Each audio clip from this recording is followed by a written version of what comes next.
US out the Middle East! No justice, no peace! US out the Middle East! No justice, no peace! US out the Middle East! 1, 2, 3, 4! We don't want another war! 5, 6, 7 and 8! Stop the killing, stop the hate! 1, 2, 3, 4! We don't want another war! 5, 6, 7 and 8! Stop the killing, stop the hate! 1, 2, 3, 4! We don't want another war! 5, 6, 7 and 8! Stop the killing!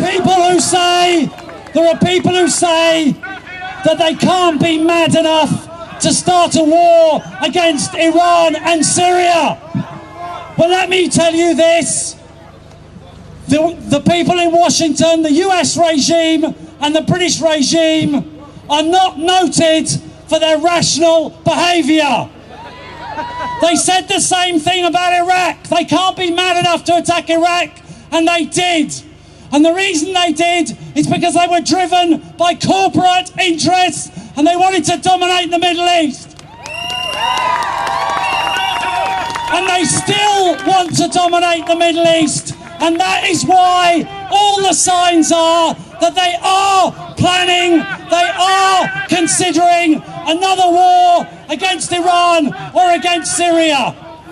And we in the Stop the War Coalition are calling for the maximum possible unity.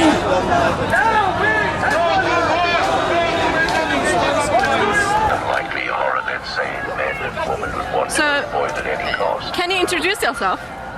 I'm anonymous. Anonymous what? Anonymous, UK.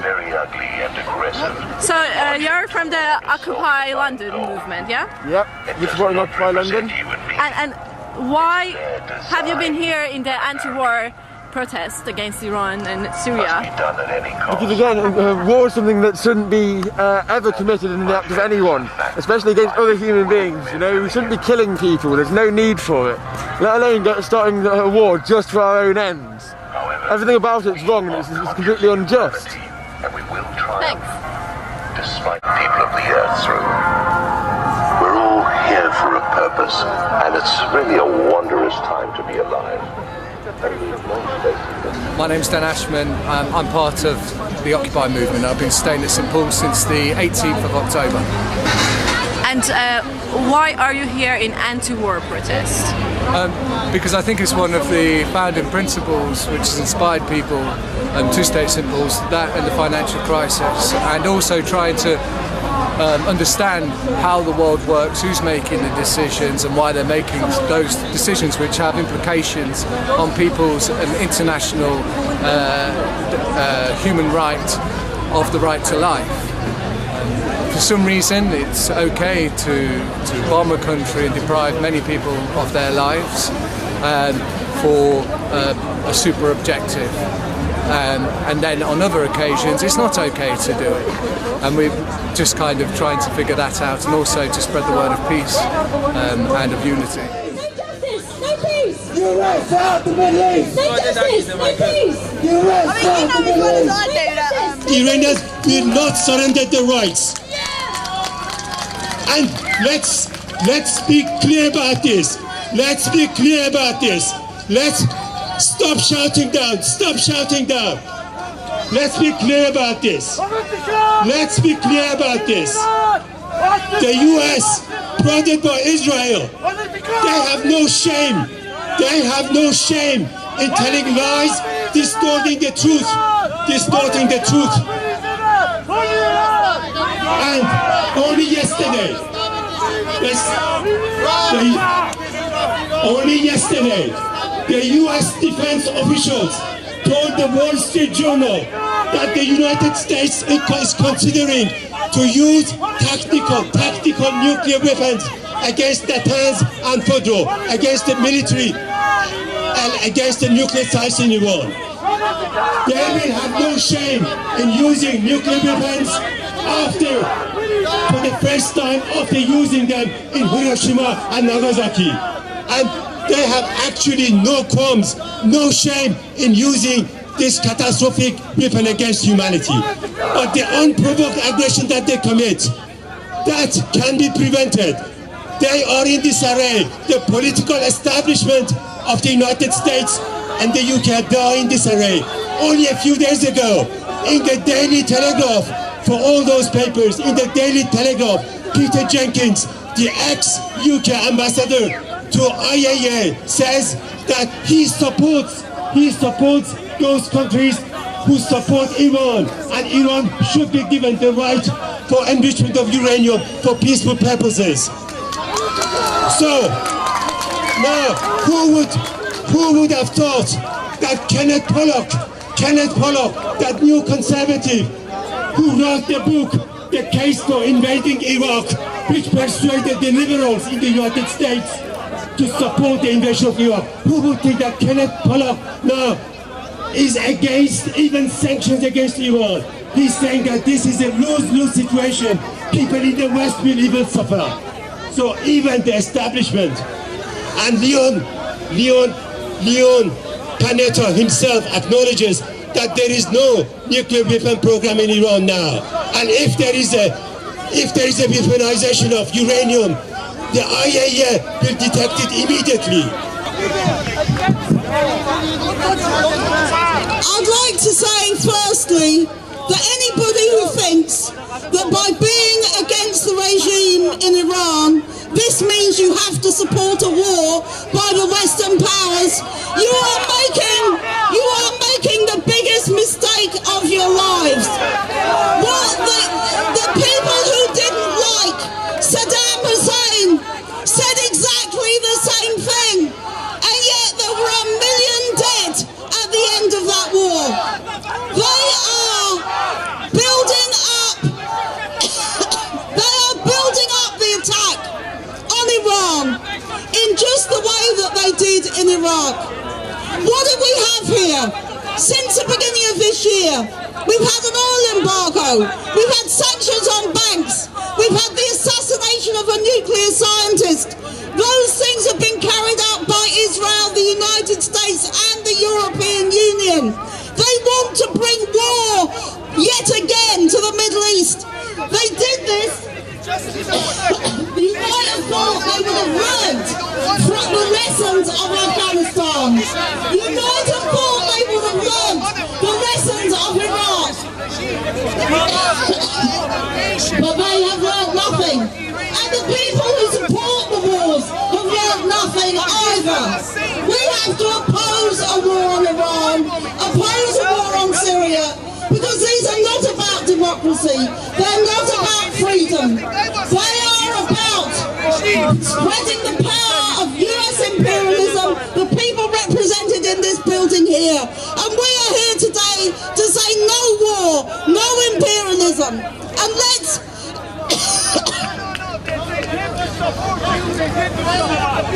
the question of the regime is a matter for the Iranian people.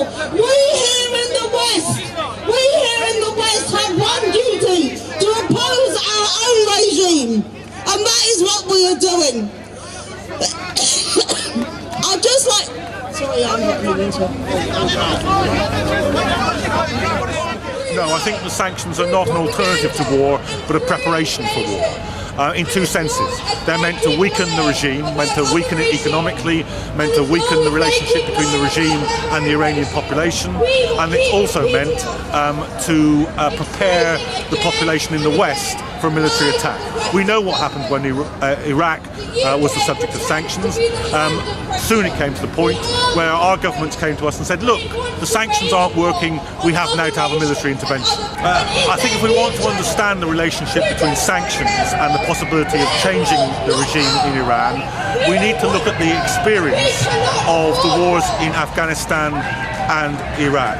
They didn't lead to a better situation for Iraqis, and they certainly haven't led to a better situation for Afghans. In fact, in Afghanistan, after 10 years of war, the Americans are now negotiating with the Taliban to have them back in government. So this is not a war that achieved regime change, it's a war that's going to achieve no regime change after 10 years of death and destruction. There is only one way, and this is very, very clear from the last year, there is only one way that regimes get changed in a progressive and democratic direction in the Middle East, and that's because the people of the Middle East do it themselves. The great example of of the Egyptian revolution should be absolutely clear to anybody. The Egyptians did not ask for sanctions against the Mubarak regime. They did not ask for military intervention by the US and the UK. They formed a mass movement which became a revolution, which got rid of Mubarak and is still pushing for democratic change. And that is the only way in which fundamental and progressive change can happen in this or in any other area of the world. And do you think who are the first victims of war? Ordinary people are always the first victims of war. One of the terrible things that's happened in the course of the 20th century is that with each successive passing war, there have been greater civilian casualties than there have been military casualties. So nobody should wish for a single second Western military intervention on their population. Even in Libya, where the intervention was supposed to be to help the revolution, what has actually happened is that 30,000 Libyans have lost their lives. That can only happen when an advanced, sophisticated Western military regime is allowed to set its armaments loose on a civilian population, and this will be much, much worse if there's an attack on Iran. And what do you think about the Green Movement of Iran? Have you heard of it?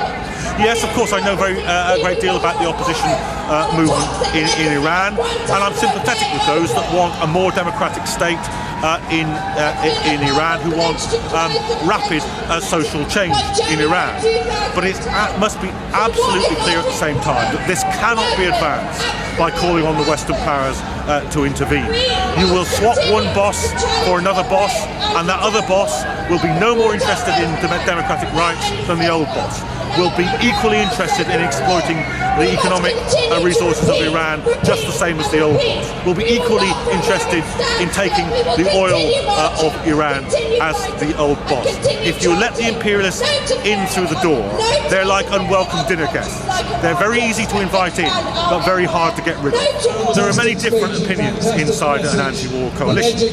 But there may be people who are in favour of the return of the Iranian monarchy. There will be people who are in favour of a workers' revolution in Iran. There will be some people who are sympathetic, many people who are sympathetic to the Green Movement, and some people who are critical of it. But the important point is this: we are all united in saying that the Western powers should not attack this country. Because if they do attack this country, no matter where you're from in Iran, no matter whether you're a monarchist, whether you're a supporter of Ahmadinejad, whether you're part of the workers' movement, whether you're part of the Green Movement, you and your relatives are going to be killed on an absolutely industrial scale. And when that happens, all possibility of serious domestic politics in Iran will be set back. There was one reason which we heard over and over again. It was this: we have to attack these countries because the people in these countries suffer under such tyranny that it is only with the help of the West that they can achieve change.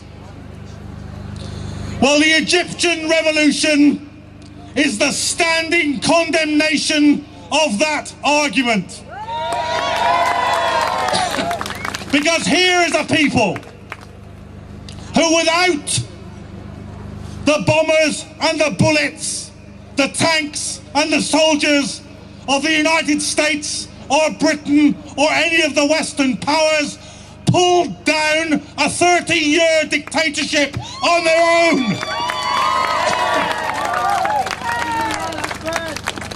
And I will tell you now why, even after a year's still further struggle, there is not one single Egyptian revolutionary who will ask for support from the United States or military assistance from the United States.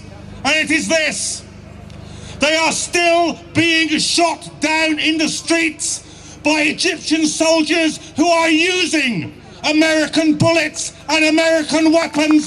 So why would they ask for help from their killers? Don't beat Hezbollah! Don't beat Hezbollah! Don't beat Hezbollah! Don't beat Khamenei! Don't beat Khamenei! Don't beat Khamenei! Don't beat Khamenei! Don't bless Khamenei! Don't beat Khamenei! God bless Khamenei! God bless Khamenei! God bless Khamenei! God bless Khamenei! God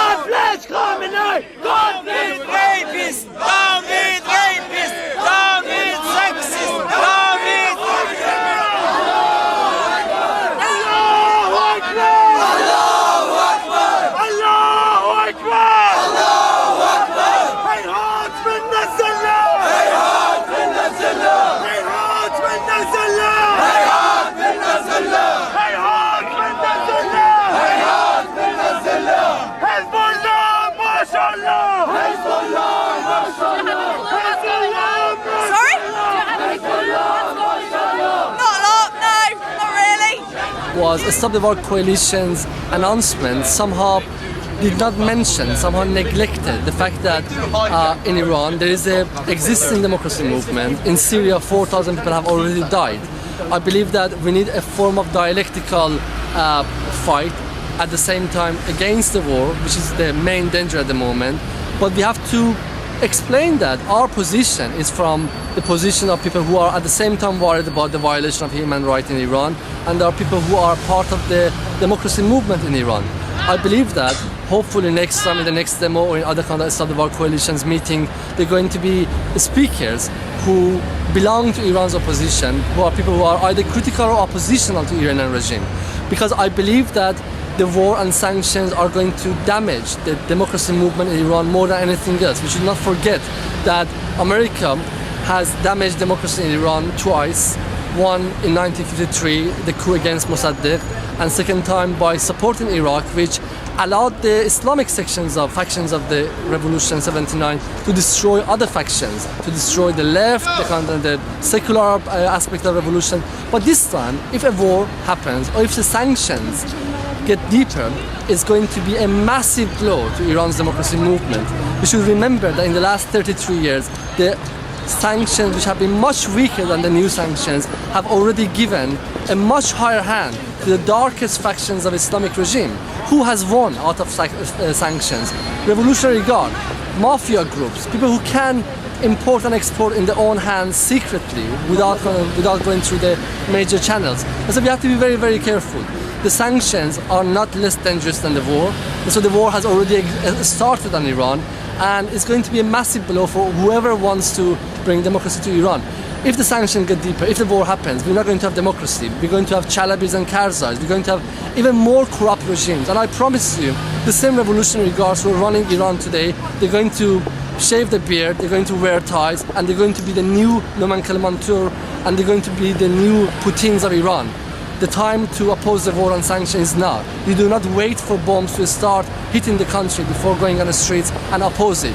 The ones who are going to suffer are not going to be the children of Khamenei. They're going to be normal, ordinary Iranian peoples and children. 1 million children died in Iraq from 1990 to 2003. And those were not Saddam's children. They were not ordinary working class and poor Iraqi children. It's a very, very dangerous situation. We should all be united. But in order to be united, we need to find a unifying line. I was critical of the line of a Stop the War Coalition today, but I'm sure that the best way is to work with the Stop the War Coalition, which is the biggest coalition in this country. The grassroots, the main body of Stop the War Coalition is very varied, has many progressive elements in it, and we can work with them. We have to learn how to work with coalitions, but at the same time, we have to learn how to put pressure on the coalitions. 1, 2, 3, 4! No justice, no peace! No justice, no peace!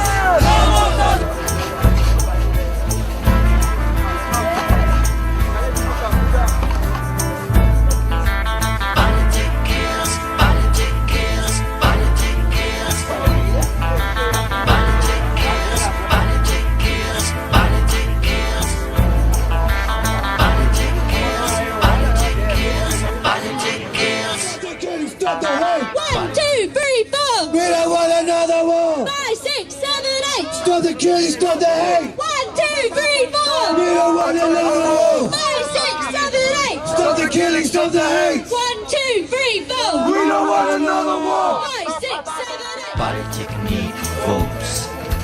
Politics needs your mind.